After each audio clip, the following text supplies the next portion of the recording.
alcance que ultrapassa a inteligência de muitos, alcance tão grande, tão vasto, que muitos não abrangem completamente. Fazei para Jesus, durante esta semana, o que o vosso amor ditar, para que ele se alegre também convosco. Não sois crianças, mas sois filhos de Jesus, sois ovelhas do seu rebanho. Sede felizes, meus amigos, em vos preparar o Natal. Deus vos ampare, vos proteja e vos dê recompensa dos atos generosos que, pelas intuições dadas, tendes praticado, para a alegria dos espíritos que foram vossos e que continuam a sê-lo, no além. Deus vos guarde de todo o mal. Maria Luísa. Homenageemos o Natal de Jesus. Amigos e irmãos, a paz do Divino Mestre repouse sobre todos vós. Percebe-se o movimento nas fileiras cristãs para os festejos próximos do próximo Natal. Percebe-se o movimento das criaturas de boa vontade, todos desejosos de dar o seu testemunho à solenidade que o mundo cristão oferece em homenagem ao menino Jesus, nascido entre palhinhas. Meus amigos, nessas homenagens, porém, algumas ressaltam de maior valor pela humilde da oferenda, algumas ressaltam mais sinceras, mais vivas, porque são partidas de corações sinceros, que amam ao Divino Salvador com todas as fibras do seu ser, desejam ter o prazer de testemunhar perante o mundo a fé sincera que é o alento das suas almas. Meus amigos, como agradar a Deus, nesse grande dia que simboliza para a humanidade o primeiro pé no caminho da salvação? O que significa para Deus o culto que se tributa a esse Deus imaculado e puro, que desceu do além, humanizando-se, tornando-se perante o mundo exemplo, e apontando para todos o caminho, a verdade e a vida? Deus, em sua alta sabedoria e onisciência, lendo o pensamento das criaturas quais letras em livro aberto, sabe de antemão quem o ama, quem é sincero, quem leva a intenção fervorosa, quem tem prazer em sua alma celebrando o grande advento que se aproxima. Porém a criatura humana tem necessidade de abrir-se diante do seu Deus, em prece, em sinceridade, para que ele recolha os seus pensamentos, livremente oferecidos, para que ele recolha o seu amor livremente dado, enfim, para que Deus penetre em sua alma pela limpeza em que ela se encontre, pelo seio, pelo amor, pela sinceridade e, sobretudo, pela expressão verdadeira de um sentimento real. Lá fora também se preparam festejos, grandes festas, e, muitas vezes, impuras, bacanais.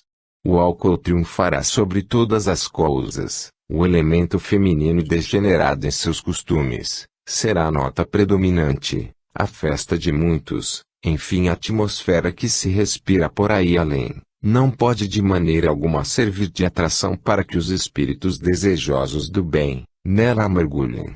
Também haverá lá fora festas profanas, as músicas soarão até a alta madrugada, enfim, eu não posso exprimir-me com clareza, mas vós sabeis por quê. Preparam-se homenagens a esse Natal que não pode brilhar, porque não vem da sinceridade das almas. Agremiações há porém em que as mulheres amantes do bem e os homens propensos à verdade se ajuntam, para celebrar com harmonia, com sinceridade e humildade, a festa que enche os corações de alegria. Nessas, as crianças podem tomar parte, o elemento infantil pode fulgurar, pode brilhar, pela simplicidade do gesto, porque não há absolutamente nada que vá ferir a sua inocência. Serão cânticos, talvez, serão palavras pronunciadas com fé e sem a menor intenção de entusiasmar no momento, serão palavras proferidas do íntimo da alma, verdadeiras, expressão sincera de quem sabe amar a Jesus. Será isso que vós tereis. As crianças terão também oportunidade de, nos seus brinquedos, nos seus jogos, ter uma mesa mais farta, mas vós sabeis que isso é natural, é louvável. Qual a criança que não se sente feliz em uma mesa rodeada de flores, com iguarias finas, para satisfazer o seu apetite natural próprio da infância? Qual a criança que não se alegra em receber um brinquedo, um mimo, um agrado, um beijo especial dado nesse dia? Todas elas são verdadeiramente cristãs, porque a criança gosta de flores, a criança gosta dos animais, a criança gosta dos doces. Tudo isso que é, senão uma manifestação patente de paz divina. As festas assim, com esse caráter simples, humilde, são agradáveis a Deus.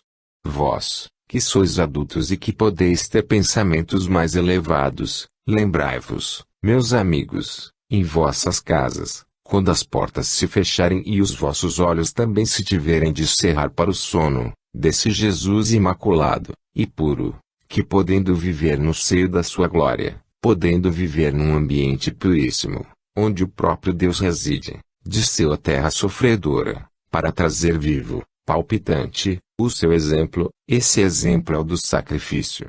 Na terra, quando alguém se dispõe a um sacrifício dessa ordem, a sua própria carne sacrificada em benefício de alguém, sacrificada a saúde, a força, o bem-estar, tudo isto em proveito de uma causa, não falta voz da ciência para dizer. Histerismo, degeneração, neurastenia, psicose, todos esses diagnósticos falsos, quando unicamente é o desprendimento da natureza humana para se consagrar à natureza espiritual. Nem todos na Terra podem alcançar esta evolução, mas os que o podem fazer são felizes, porque não vivem para as exterioridades, e sim para o mundo das causas, a verdadeira vida. Meus amigos, Deus vos abençoe nos planos que vós tendes a realizar. Sede felizes, nesse dia, comungando com os outros nesse amor fluídico. Sede felizes, lembrando-vos das crianças que não têm mãe, das crianças desfavorecidas, aquelas que menos possuem na terra, e que muitas vezes são as que mais possuem no céu. Glória seja dada a Deus nas alturas e paz a todos os seres de boa vontade, na terra. Isaura. O que é verdadeiramente negro? Amigos e irmãos, paz e luz vindas do alto. Que essa luz enche os vossos espíritos, esclareça os vossos pensamentos e vos faça ler francamente no livro do infinito, para que possais discernir entre o que é verdadeiramente claro e o que é escuro. A luz espanca toda a treva. Jesus é a luz do mundo. Diante de Jesus não pode prevalecer o que é negro, negro na verdadeira extensão da palavra, treva. Homens e mulheres pretos que me escutais, permita o Senhor Jesus que não seja a cor da vossa pele o motivo de desgosto que vos faça entristecer a alma. Que não tenhais bebido, nas palavras que há bem pouco acabastes de ouvir, o sentimento de revolta contra aqueles que nasceram de pele branca. A cor da pele nada significa perante Deus, porque o olhar divino da providência devassa dentro do homem a cor do seu espírito. Se esse espírito é banhado pelo amor divino, que lhe faz praticar atos de caridade, humildade, se é verdadeiramente cristão, e o olhar dessa criatura é limpo de culpas, esse espírito pode ser considerado alvo como arminho. Se, porém, não obstante a sua pele clara, esse coração possui sentimentos próprios da treva, odientos, contra seus irmãos, pensamentos criminosos, portadores de fluidos péssimos, que perturbam o ambiente, então, podeis dizer que, não obstante essa clareza de pele, essa alma é negra como carvão. Não vos desgosteis. Se Deus vos fez nascer assim, talvez os vossos espíritos em eras passadas tivessem possuído esse orgulho, de que ainda hoje muita gente se encontra possuída contra a raça que deprecia e persegue, enfim. Talvez vós fosseis os tais senhores de escravos, que varrestes das vossas senzalas a chicote, maltratando, praticando atos infames, baixos, tornando as vossas almas mais negras do que a pele daqueles de quem fostes senhores. Quem sabe se dentro do vosso corpo não habitou um espírito desses que são negros como a sombra? Quem sabe, se para o cumprimento da prova, Deus vos permitiu uma encarnação em pele escura?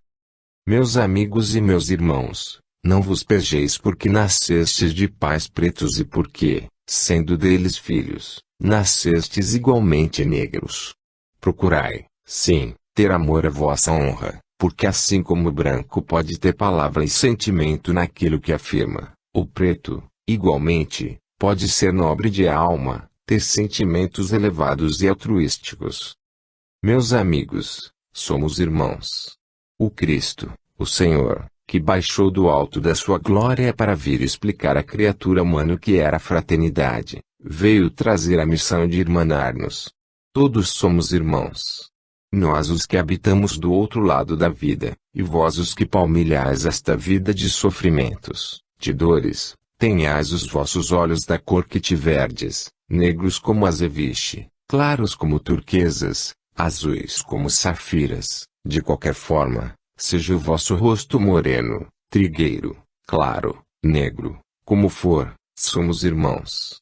O princípio de fraternidade cristã deve ser implantado na alma da criança, desde a infância. Dentro desta casa tenho observado que, desde a primeira infância, as crianças são mantidas nesse carinho recíproco, que nivela todas elas. O mérito é que faz distanciar um indivíduo de outro, o caráter, as maneiras de educação, o sentimento de religião, o sentimento honesto. Esta é que é a diferença entre espíritos, diferença, mas diferença pelo espírito, diferença entre almas. É preciso que a pregação que se faz às crianças, neste sentido, também se estenda aos adultos. Indivíduos que me ouvis, sejais vós brancos ou pretos, homens ou mulheres, nacionais ou estrangeiros, o Espiritismo nivela as criaturas humanas. Vós sois filhos de Deus, sois crentes espíritas, tendes crença na outra vida, sabei que lá é que se apura a vossa virtude, o vosso mérito, conforme a ação praticada, conforme o gesto das vossas palavras, conforme a expressão das vossas ações. Deus não quer saber qual é a vossa estatura física, nem qual é a cor da vossa pele. Deus procura saber qual é a evolução moral do vosso espírito, qual é a estatura espiritual, como homens psíquicos que sois. É isto que se procura apurar. Por conseguinte, meus amigos, desde que surgiu o advento do Espiritismo, pela voz do Cristo, cessem os privilégios de cor, cesse tudo isto, para implantar no território brasileiro o verdadeiro sentimento do amor fraterno, que deve unir todos os homens em amor, espírito e vida. Somos todos irmãos. Eu tenho a consciência tranquila dentro da minha alma. Eu sabia quando me debatia pela liberdade. Eu sabia que essa liberdade vinha do Cristo. Eu sabia que essa liberdade nasceu desde que o príncipe dos príncipes baixou a este mundo, nascendo entre palhinhas, em uma manjedoura. Sede vós, meus amigos, confiantes nessa liberdade prometida por Deus, quem quer que sejais, tendes direito a essa liberdade, porque sois filhos de Deus, desde que tenhais as vossas almas puras como a minha. Irmãos, não invejeis a pele branca dos que têm as almas negras, dentro delas é que existe a podridão, são os que se mantêm na sombra, tendo ódio contra seus irmãos. Meus amigos, eu também tive a pele preta como azeviche, mas nem por isso deixou de amar os meus irmãos, bem ao contrário, me debatia pela liberdade de todos. Na pele não se demonstra o pecado, mas a negrura do espírito, Deus percebe. Homens de cor, homens brancos, mulheres negras, mulheres claras, todos somos irmãos. Deus vos guarde a todos. José do Patrocínio. Em 25 de dezembro, Natal. Delicioso Natal de Jesus.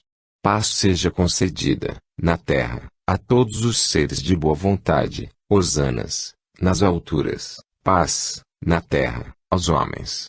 Amigos e irmãos, esse instante é solene e grave, esse instante é sereno e doce, esse instante é verdadeiro e santo. Possam as vossas almas, levadas ao alto, receber desse Jesus bendito, que hoje homenageais, em festa singela, as bênçãos de que tendes necessidade, para os vossos organismos espirituais, falidos, bem como para os vossos corpos físicos debilitados. Irmãos e amigos, gravai nas vossas memórias esse pensamento sublime: o Espiritismo veio ao mundo para mais uma vez, clarear a verdade eterna, trazida pelo Mestre. Fora da caridade não há salvação. Pecais contra a caridade, meus irmãos, quando não sabeis perdoar. Pecais contra a caridade, quando esqueceis a miséria do próximo. Pecais contra a caridade, quando não sabeis amar a infância necessitada. Amigos e irmãos, Deus vos conserve sempre com os corações à altura da fé. Que não sejam somente os vossos lábios que produzam frases eloquentes, em louvor ao Divino Mestre. Que seja a vossa consciência, que sejam os vossos gestos, as vossas ações, o testemunho solene da vossa vida, a prova mais convincente de que sois, realmente, cristãos espíritas. O asilo conta com a proteção divina, para o amparar em todas as crises. Ele precisa, também, contar com a proteção humana, para que seja executada por ela a vontade divina. Meus amigos, grandes protetores do além velam sobre o vosso trabalho, alegres, satisfeitos, entusiasmados, se vos veem corajosos e firmes em vossos postos de trabalho, tristes, pesarosos, se vos veem quais crianças em caminho da escola, fugindo a direção marcada por eles. Meus amigos, o Natal de Jesus é a festa harmônica da cristandade. É preciso que vós compreendais que um laço verdadeiramente estreito vos deve ligar uns aos outros. É preciso que vós compreendais que a sinceridade deve presidir ao gesto e que a palavra seja apenas a tradução daquilo que o pensamento criou em verdade. Continuai este trabalho, meus amigos, continuai, com coragem, com dignidade e fé. A infância, lá fora, necessita de apoio. Há crianças perdidas no lodaçal do vício, há crianças, sem pão para mitigar a fome, há mães, derramando lágrimas, pela falta de alimento para os seus filhinhos, há seios ressequidos, sem uma gota de leite, pela falta de alimento para o próprio organismo. Aqui, a mesa é farta, o pão é suficiente, não falta o agasalho nem a proteção. Continuai nessa tarefa, meus amigos. Assumi de pronto as vossas responsabilidades e começai fortemente a lhes dar cumprimento. Ninguém espere pelo outro, cada um faça por si, cada um, na medida das suas próprias forças, na medida do seu amor, pratique o bem que puder praticar, querendo fazer. Deus abençoe, neste momento solene, todos os presentes, segundo as suas múltiplas necessidades. Deus os guarde de todos os pensamentos que os possam afastar da trilha em que Jesus caminhou. Deus permita que o mundo espírita, compreendendo o nascer do sol de justiça, não queira viver na penumbra, mas venha para a claridade, para que os seus atos sejam vistos e aprovados por aquele que os pode aprovar, Deus. Que os doentes sejam abençoados, que os fracos recuperem a energia, que os fortes permaneçam na sua fé, e que as crianças cresçam sempre na graça e no amor de Deus, para a ventura daqueles que velam por elas, que as estimam e que desejam encaminhá-las, sempre com ternura, pelo caminho da virtude e do dever. Deus guarde todas as criaturas humanas. Célia. O sofrimento e a reabilitação. Amigos e irmãos, paz do Senhor com todos vós. As criaturas humanas amam o Divino Mestre e procuram se aproximar dele pela fé, glorificando pelo seu nascimento, dando-lhe graças porque ele é o pastor desse grande rebanho, recordando a sua transfiguração no Tabor, relembrando a sua glória de Filho de Deus, festejando a sua ressurreição, e louvando na sua cruciante paixão. O homem compreende a grandeza do Mestre e busca dele se aproximar pelo seu pensamento, oferecendo o que se tem de melhor, testemunhando, perante os seus irmãos na terra, a fé que enche o coração cristão. Há bem poucos dias era a manjedoura, onde nasceu o Divino Mestre, o ponto para onde se voltava o pensamento dos homens, a humildade daquele berço, a solenidade do nascimento, o cortejo dos espíritos a contarem hosanas ao Filho de Deus, todos a cantaram hosanas a Jesus, a humildade dos pastores olhando para o berço, indigno para o filho de um rei, mas cercado de luminosidade para o Filho de Deus. Era José, o grande patriarca, satisfeito, rendendo graças a Deus por lhe haver confiado a infância daquele que era o seu filho. O homem, recordando tudo isso, sente sua alma cheia de alegria ao pensar que esse Jesus também é seu amigo, também o quer, também lhe perdoa, também se aproxima dele nos momentos aflitivos. Quando, porém, a imaginação do homem mais se enche de admiração, é quando pensa na cruz do Calvário, quando pensa nesse Jesus Salvador, nesse Jesus Redentor, pastor das almas, médico dos enfermos espirituais, bem como dos doentes de corpo, quando pensa nesse Jesus que perdoava os pecadores, e se viu de um momento para outro, trazido pela via crucis da amargura, suspendendo sobre o ombro pesado o madeiro em que seu corpo ia ser crucificado. Eu venho chamar a atenção do homem, talvez impropriamente, porque se festeja o Natal, mas, ao mesmo tempo, adequadamente, pelas manifestações obtidas, para esse sofrimento inaudito de dois corações sem culpa. O coração amantíssimo da Virgem, que cheio de amor para esse filho que Deus lhe deu, não lhe pode poupar o sofrimento atroz que cruciou seu corpo, infringindo a seu coração de mãe um sofrimento inigualável na terra. O outro é o sofrimento do Cristo. Aquele que sempre se condoeu dos sofrimentos alheios, que não teve um pensamento para molestar ninguém, que foi a personificação da vontade de Deus sobre a terra, amparando, protegendo, difundindo luz, espargindo bênçãos, e que se viu esbofeteado, escarnecido, maltratado por essa mesma gente, que dele só recebeu benefícios. O homem diz: não posso sofrer, o meu sofrimento é grande, eu não posso resistir a esse sofrimento, eu preciso de um alívio para o meu ser, porque não tenho energia para sofrer. Ó, meus irmãos! Se vós meditardes um instante, de boa fé, sobre esses dois sofrimentos cruciantes de que a terra foi testemunha, vós compreenderdes que nada que se compare a essa dor. É por isso que se canta ainda hoje: ó vós que passais, vede se há dor comparável à minha. Meus amigos, nunca penseis no suicídio. O suicídio é o atraso para o espírito, é o abismo que se cava diante dos pés daquele que busca a luz. O suicídio é a perdição, o suicídio é a escuridão, e a negrura para o espírito, é uma treva verdadeiramente pavorosa. Sofrei, meus amigos, sofrei porque a terra outra coisa não oferece. Sois espíritos que necessitais de reabilitação, que precisais de subir para as grandes esferas, não podereis alcançá-las sem que primeiro seja burilado o vosso espírito pelo camartelo da dor.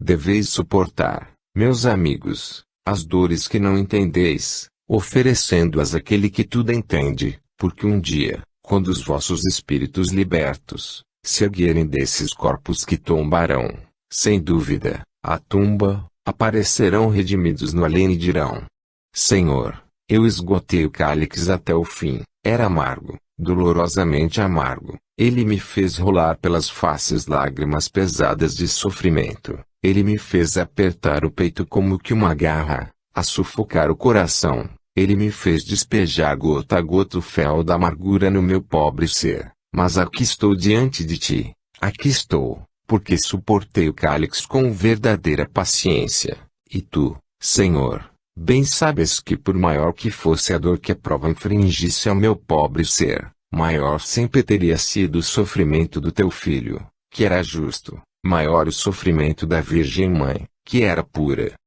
Meus amigos, nada comove mais o meu espírito do que ver o sofrimento desses infelizes que se debatem nas agonias do suicídio. Ah! Se eles soubessem, se eles pudessem olhar para o dia de amanhã e pudessem ver a noite escura em que penetram, ninguém se suicidaria.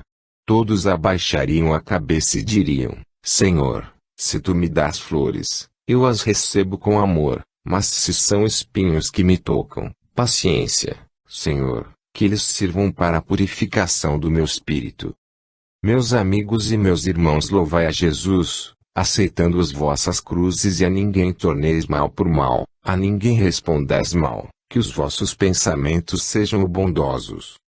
Quanto magoa o espírito guia reconhecer que o seu filho, aquele espírito que lhe foi confiado por Deus para lhe guiar os passos, para lhe ensinar o bem, para lhe apontar o caminho da perfeição, para lhe fazer subir os degraus da evolução, na qual se aponta a luz, esse filho, rebelde às intuições que possam vir do além, cultiva em sua mente pensamentos que vão ferir a Jesus, e sua boca murmura palavras encolerizadas, exterioriza pensamentos terríveis, criminosos, e não atende à bondade daquele que é todo amor, aquele que entregou a face para ser esbofeteado, aquele que no alto da cruz dizia: Pai, perdoa-lhes porque não sabem o que fazem. Meus irmãos, quando o sofrimento bater à vossa porta, abri-a, ele é o começo da reabilitação, e quando uma grande alegria invadir o vosso lar, dizei: Senhor, é do teu agrado que eu seja feliz, que essa alegria reine na minha vida, que um sol de bênçãos venha iluminar os meus dias terrenos.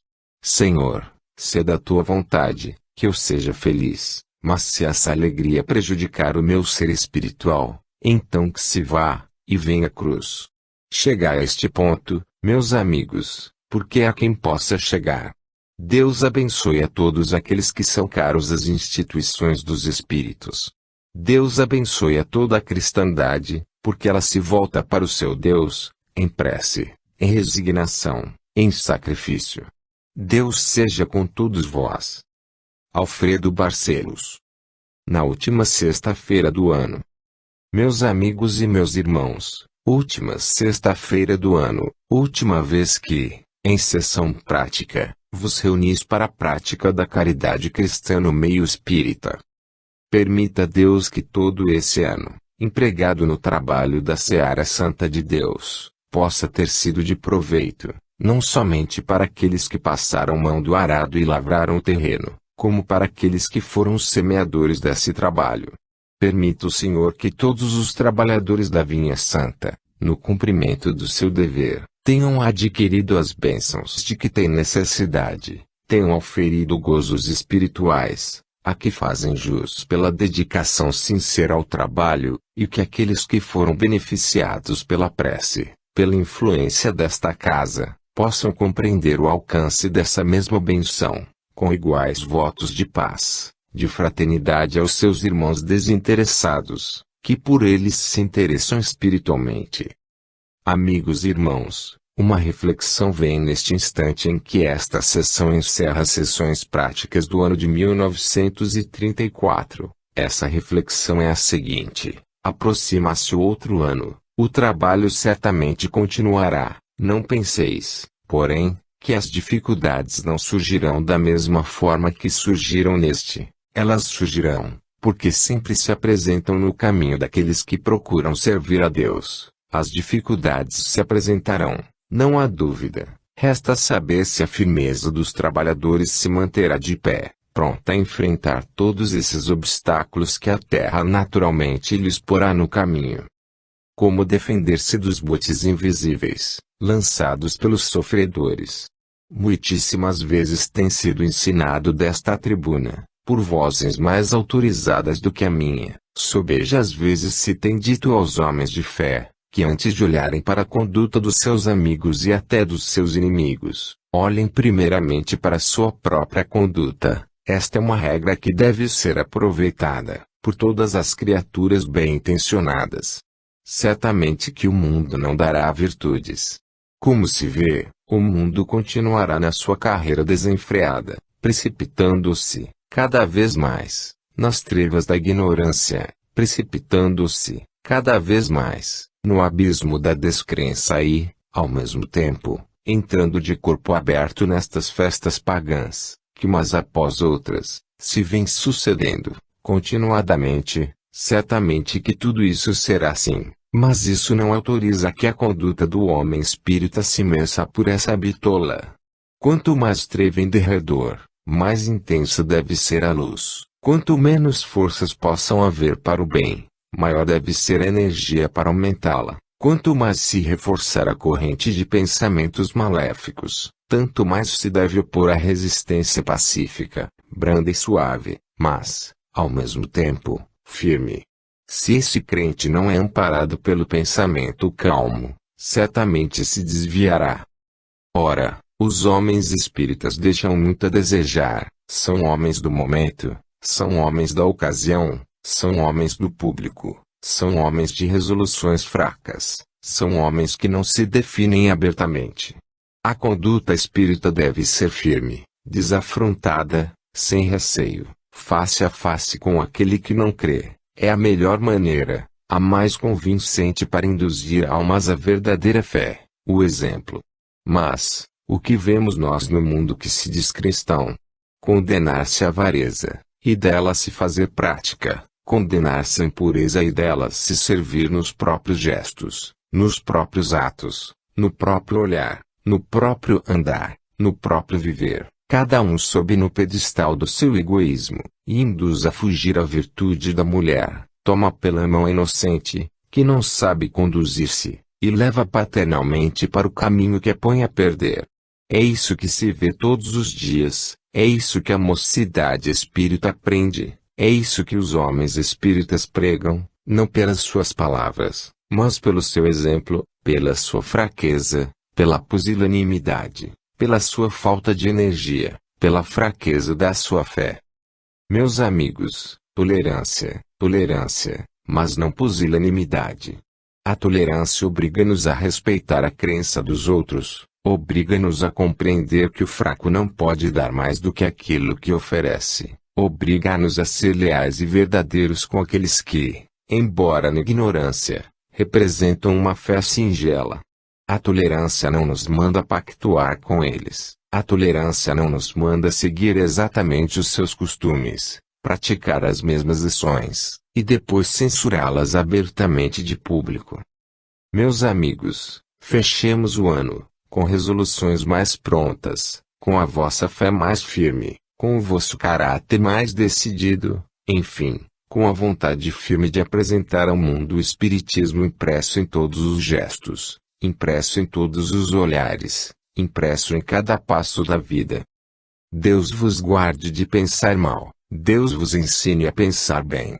Até. José Dácio. Primeiras palavras em 1935. Irmãos amados, queridas meninas, a graça de Deus seja com todos vós nesta hora. Mais uma página do livro da vossa existência é voltada hoje, mais um dia começa, em que os vossos espíritos se devem esforçar para uma nova empreitada. O trabalho espiritual, meus caros amigos, muito depende do esforço humano. A colaboração constante dos guias espirituais, a sua grande solicitude em favor dos espíritos, merece, da parte do homem, valioso concurso. A vontade expressa dos guias é que o vosso progresso seja uma realidade e continue, cada vez mais, avançando por toda a eternidade. É evoluir, para que a vossa vontade, em colaboração sincera com a vontade daqueles que enxergam mais, possa ter um resultado, o avanço do vosso espírito, a prepotência do ser espiritual sobre a matéria, o progresso, afinal, na verdadeira acepção da palavra. O mundo marcha, foi dito por alguém que muito sabia, o mundo marcha, é certo, mas a palavra significa que o progresso material vai vertiginosamente vencendo léguas e mais léguas de distância, avançando com seu carro poderoso, civilizando, conquistando, ilustrando, elucidando, esclarecendo, enfim, cada vez mais, enveredando pelo saber, para realizações visíveis, das quais a Terra é teatro perene, constante, visível. Meus amigos, certo que o vosso progresso é louvável, certo que o progresso material, a sabedoria, a ciência, no mundo em que viveis, vão todos juntos de vento em popa, caminhando, cada vez mais, a desbravar conhecimentos, a revelar maravilhas que a inteligência do homem apreende, retém, assimila e depois revela em produções correspondentes, mas não é simplesmente esse progresso material, que é desejável para o planeta em que habitais, é o progresso espiritual do vosso ser, é a compreensão exata dos vossos deveres, é, enfim, a religião formada da vossa alma, essa que ensina a respeitardes a vós mesmos, essa que vos impede de descer aos abismos do mal, não por temor às leis, mas por amor à vossa própria dignidade, essa que vos impede de descerdes ao crime, de manchardes a vossa mão com sangue alheio, de desrespeitardes a propriedade dos outros, tudo isto, por amor da vossa própria personalidade, por dignidade, enfim, criaturas de bom senso. Meus amigos, é tempo, agora que o novo ano começa, de entreter o vosso pensamento com coisas mais elevadas do que essas terra-terra, que tanto vos empolgam. É tempo de começardes a pensar no que será de vós amanhã, quando esse corpo de carne tiver de ser entregue à terra, sua mãe, quando não fordes mais do que um ser espiritual, flutuando nesse azul etéreo que por aí se vê. É tempo de pensar, o que será de vós então? Talvez na terra sejais criaturas a quem nada falte, cercadas do essencial e do supérfluo, mas o que será de vosso espírito? Que será? Qual será o problema que ele visa? Qual será a responsabilidade que ele tem assumido e cujo brilho embeleza a sua própria personalidade? Qual será a ciência desse espírito, o seu amor, a sua sabedoria, a sua humildade, enfim, o seu progresso? É tempo de pensar seriamente sobre isso. Espiritismo beneficia os homens de duas formas: interiormente, preparando a sua alma para uma felicidade maior; exteriormente, revelando as maravilhas desse mundo, para onde todos vós tendes de ir. É tempo, meus amigos, de olhardes para o vosso interior. Não vos preocupem tanto as coisas eventuais da terra, preocupem-vos mais as coisas espirituais, porque são eternas. Eu não desejo que se faça propaganda entre as criaturas humanas, muito especialmente as criaturas jovens, de abafarem dentro das suas almas os sentimentos naturais da sua natureza, que pisem aos pés as aspirações do seu ser, que se privem voluntariamente das coisas materiais, que a terra licitamente lhes oferece. Eu digo apenas, que a criatura humana, a par das coisas nobres que a terra lhe oferece, não vai juntar as coisas ignóbeis, que são patrimônio daqueles que não sabem crer. Fazeis seleções aos prazeres, como fazeis seleções às frutas. A fruta é sempre a fruta, é apreciável, é aceitável, é um bom alimento, faz bem à natureza humana, é essencial, indispensável para o organismo, é, enfim, alimento provindo da natureza. Mas a fruta tocada, a fruta apodrecida, a fruta malsã, não pode a ninguém beneficiar. Assim são os prazeres da terra. Há prazeres lícitos, há prazeres em que a alma se eleva e o corpo se sente feliz, mas há prazeres impuros, em que a criatura satisfaz o seu organismo material, ao mesmo tempo que a alma se enodoa pelo vício que decorre desses prazeres que escaldam o sangue e perturbam as funções espirituais da alma. Pode-se ser feliz, sendo-se puro, meus amigos. Espiritismo é alegria, espiritismo é paz, espiritismo é amor, espiritismo é progresso, é civilização, é o ideal nobre, elevado, que todo homem deve ter. Por outro lado, é o consolo na desventura, é o amparo na desgraça, é o conforto na prova, é, enfim, a certeza de que nós encontramos com os nossos, no além. Pensais vós, que nós, os espíritos, pelo fato de vivermos em perfeita harmonia com os nossos amigos do além, esquecemos o convívio interno do nosso lar, o amor sagrado da nossa mãe, o conforto e segurança do braço paterno, o enlevo do amor fraterno, as amizades sinceras que nos acompanharam nos nossos divertimentos inocentes, enfim, a alegria da própria mocidade, que desfrutamos. Então, podemos esquecer tudo isso? Jamais.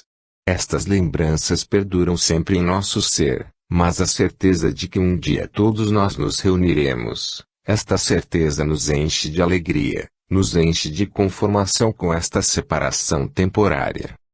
Viveis felizes, meus amigos, amai a vosso Deus, amai a Jesus Cristo, consagrai-vos à vida sã que é a vida dos espíritos felizes. Deus vos guarde de todo mal. Irene. Orai e vigiai. Irmãos, paz. Meninas asiladas na casa de João Evangelista, apraz-me dizer-vos uma palavra hoje, apraz-me chamar a vossa atenção para os vossos deveres no novo ano que se inicia. Entrais em uma época de folga, de algum descanso, os vossos trabalhos escolares vos darão folga, daqui até o fim do primeiro trimestre descansareis um tanto. É preciso, porém, que o vosso pensamento esteja vigilante, porque no momento do estudo, na hora em que há trabalho, é mais fácil a fiscalização de nós mesmos, porque a imaginação entretida dá menos trabalho a vigiar, mas no momento em que os livros desaparecem, para dar lugar ao repouso do corpo, a imaginação não tem freio, trabalha com maior atividade. Sei que há afazeres domésticos, afazeres outros que são inevitáveis, em uma casa como esta, vos entreterão de alguma sorte. Tereis, porém, muitas horas vagas. Após 10 meses consecutivos é natural que o organismo necessite de repouso, para restauração de forças gastas no labor do estudo. Vigiai, porém, segundo a palavra de Jesus, e orai. Eu sei que há o hábito da prece nesta casa, porém, não é demais dizer, que no momento em que cada criatura se recolhe ao seu leito, encaminhe o seu pensamento para o seu guia tutelar, rogando-lhe a força necessária para o trabalho do dia seguinte, e se for da vontade de Deus, um repouso tranquilo para o corpo, durante a noite. Se vós tiverdes este cuidado de treinar os vossos espíritos, suplicando a Deus a força necessária para a prática da virtude no dia imediato, não caireis tantas vezes na tentação da desobediência. A desobediência, minhas amiguinhas, não é tão difícil de corrigir quanto parece. A desobediência é fácil de ser emendada, é um defeito fácil de se corrigir, mas quem o pode corrigir é o próprio prejudicado, quando bem intencionado. Vós mesmas deveis tomar um ascendente forte sobre a vossa natureza humana, para que o vosso espírito predomine sobre a matéria. Lembrai-vos, vós, especialmente as mais velhas, que são as que me ouvis, neste instante, que para vós olham todas as pequenas, e se um ato de desobediência a parte de uma menina maior, fácil é que ele seja imitado por aquelas que não têm muito claro o raciocínio. Mostrai-vos sempre na altura do cumprimento do vosso dever, prestando obediência a quem de direito, e comportando-vos de maneira que a vossa consciência nada tenha a reprovar. Eu estou a palestrar, a aconselhar, absolutamente não entra na minha palestra a menor censura, apenas como vós iniciais o período de férias, é do meu dever chamar a vossa atenção para esse ponto, para que possais dar-lhe cumprimento. Será muito desagradável no período de férias quando vós todas tendes direito ao descanso, sejam aqueles que vos dirigem obrigados a vos privar dos naturais recreios, da folga que precisais ter, e se tal acontecer, será, tão somente, porque vós os arrastastes a essa condição. Sede, pois, minhas amiguinhas, vigilantes convosco mesmas, treinai a obediência desde o primeiro dia, para que o espírito que instituiu este prêmio possa se ver no embaraço da escolha. Teremos este prazer, teremos nós esta dita. Permita o Senhor que assim seja. E que este prêmio de bondade, que felizmente tem sido mantido até hoje, porque não tem uma outra menina associada a ele, como já aconteceu uma vez. Por que não vos esforçais todos a conquistá-lo? Também é no primeiro dia que se deve fazer a reflexão. Passado esse, a reflexão já é tardia. Lembrai-vos, obediência e bondade. Deus é bom, Jesus foi o mais obediente filho, ele obedecia à vontade de seu Pai com toda a dedicação do seu formoso espírito. Imitai-o, minhas amigas, imitai-o, sede dóceis, sede obedientes, sede virtuosas. Deus vos ampare nessa intenção, Deus vos proteja sempre. Max. Aos médiuns. Irmãos amados e meus amigos, muito me interessa o trabalho espírita, em vosso meio. Sou apologista fervorosa dos trabalhos de sessões práticas, porque sei que nesses trabalhos espíritos são edificados, almas reconhecem a luz, e criaturas humanas achegam-se à verdade, nos trabalhos presididos pelos espíritos luminosos, pelos protetores, dedicados à causa da criatura humana. É um trabalho seguro, desde que o elemento que nele toma parte seja um elemento portador de fé, seja um elemento amante do seu Deus e desejoso, na realidade, de fazer bem aos seus semelhantes. Mas, meus caros amigos, é preciso chamar a vossa atenção para o trabalho protegido pelos espíritos do além, em sessão coletiva, e o trabalho individual destacado, realizado aqui ao além. Não tem sido uma vez nem duas, que todos os protetores desta casa se têm externado sobre o assunto. O homem, porém, espírito irrequieto, curioso, não se satisfaz com esses conselhos, e entende de enveredar por caminhos ignotos, sem a luz necessária para iluminar-lhes a entrada. Tem-se explicado inúmeras vezes às criaturas humanas, que lidar com espíritos de outro plano da vida exige preparo, exige concentração, exige, sobretudo, direção espiritual. É certo que as criaturas humanas são, mais ou menos, iguais umas às outras. Entre vós, disse o mestre, não há primeiros, aquele que quiser ser o primeiro, esse, seja o último. Não há, portanto, seleções, não há eleições de papas. Em espiritismo não há um chefe visível, o chefe é Jesus, o diretor-geral do espiritismo, que delegou poderes a Ismael, o seu espírito dedicado, aquele que se encarregou do desenvolvimento do espiritismo, nas plagas brasileiras. Meus amigos, meus irmãos, todas as vezes que uma congregação espírita, verdadeiramente crente, fervorosa em Jesus, aproxima-se de uma mesa de trabalhos práticos, rogando a presença dos espíritos protetores, em nome daquele que é a caridade em si, é natural, é justo esperar que a proteção divina caia sobre essas criaturas, e o trabalho possa correr guardado porque aqueles que são verdadeiras sentinelas, os verdadeiros cicerones, os verdadeiros pastores das almas ainda encarnadas. Daí a crer que, em cada momento, em cada instante em que alguém deseja isto ou aquilo do mundo além, é simples reunir 3 ou 4, e começar a fazer perguntas aos seres desencarnados, vai muito. Médiuns há que, sistematicamente, não se prestam a trabalho espírita algum, a não ser em centros verdadeiramente organizados, sob a presidência espiritual daqueles que tudo veem e que podem efetivamente dirigir. Tais pessoas estão ao abrigo das obsessões, estão livres de uns tantos perigos, é certo não fugindo às suas provas, mas estarão fora dos laços traiçoeiros desses infelizes do além, porquanto, no momento em que desce um sofredor, no momento em que desce um turbulento, um espírito barulhento, um ser não amante da luz, um intrigante, um infeliz perseguidor, o médium é cercado, imediatamente, do aura benigno do além, espalhado por aqueles que tudo dirigem individualmente, afastando o perigo. É erro igualmente estar em 2 ou 3 esperarem comunicações de seres ainda não desenvolvidos, de criaturas passadas recentemente para o outro plano da vida que consideram evoluídos. Há risco muito grave.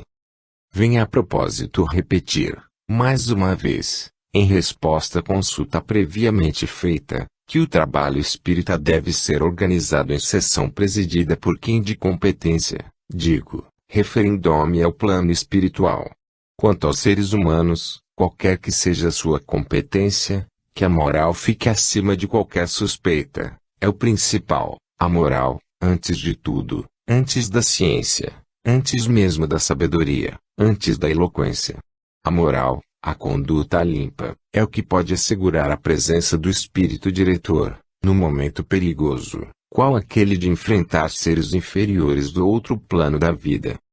Meus amigos, cabe, então, mais uma vez, aconselhar, pedir, suplicar, orientando os médiuns de boa vontade, a não fazerem trabalhos práticos de caridade senão em centros bem constituídos e nunca, sob a presidência de qualquer inexperiente, pois que a perturbação pode dar em qualquer pessoa da família, pode haver uma moléstia, pode atingir até as raias da loucura, no momento em que um desses infelizes, simulando ser o que não é, luzindo com luz que não é a própria, penetre em um meio assim desprotegido. Quem estudar espiritismo, verá que essa palavra está dentro da lei que rege o fenômeno espírita.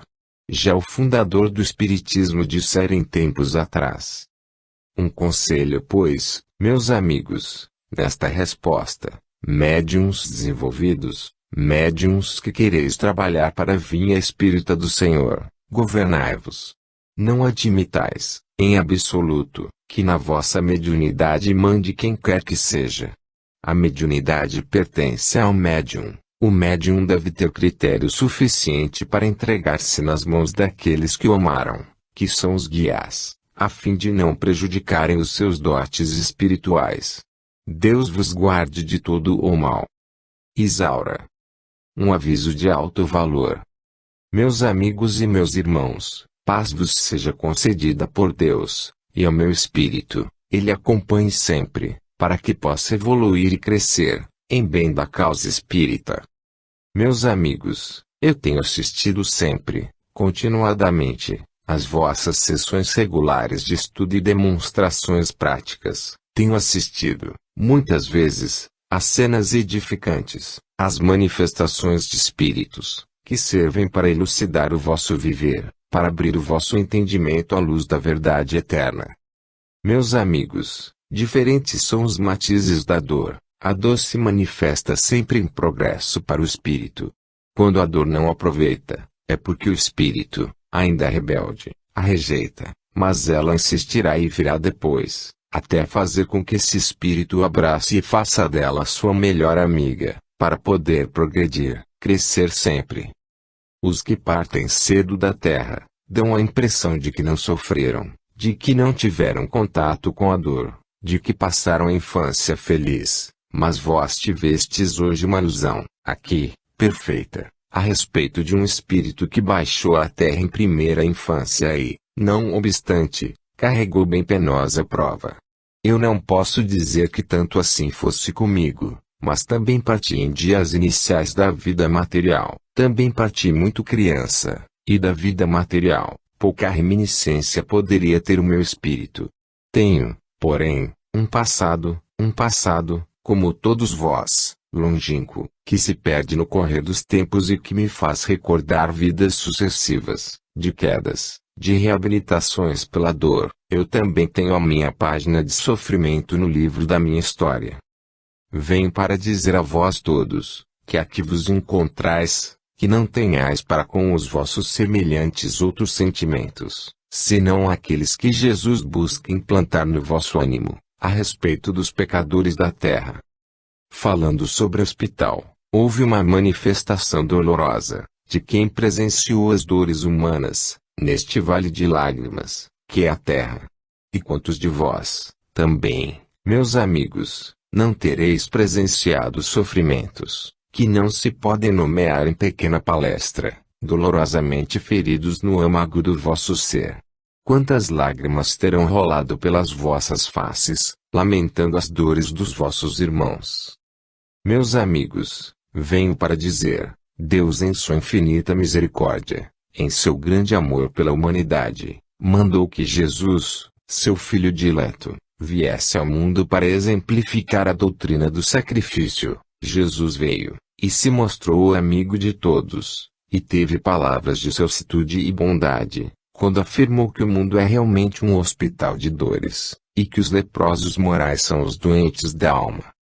O homem, porém, afastando o pensamento de Jesus, pondo-o inteiramente de lado, vê em cada criatura em erro, um inimigo, e o homem tem frases injuriosas para o mesmo a quem Jesus perdoa.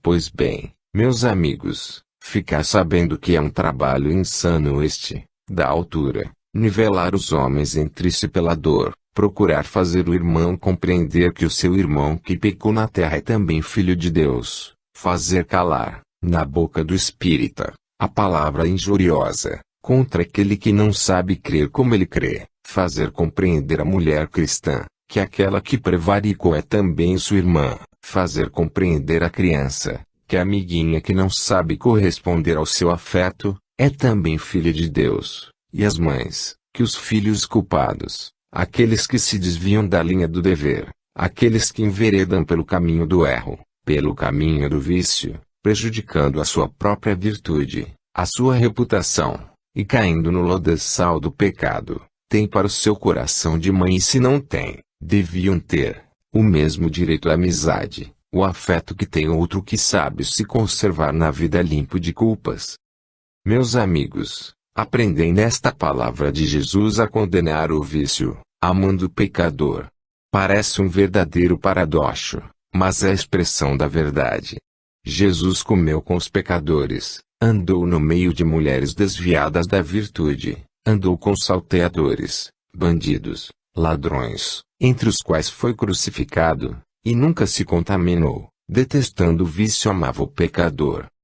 Quando chegareis vós a ter uma pálida noção destas coisas, meus irmãos, para calardes a palavra injuriosa, quando ela quiser vir de dentro da vossa alma, revelando o veneno que habita lá dentro?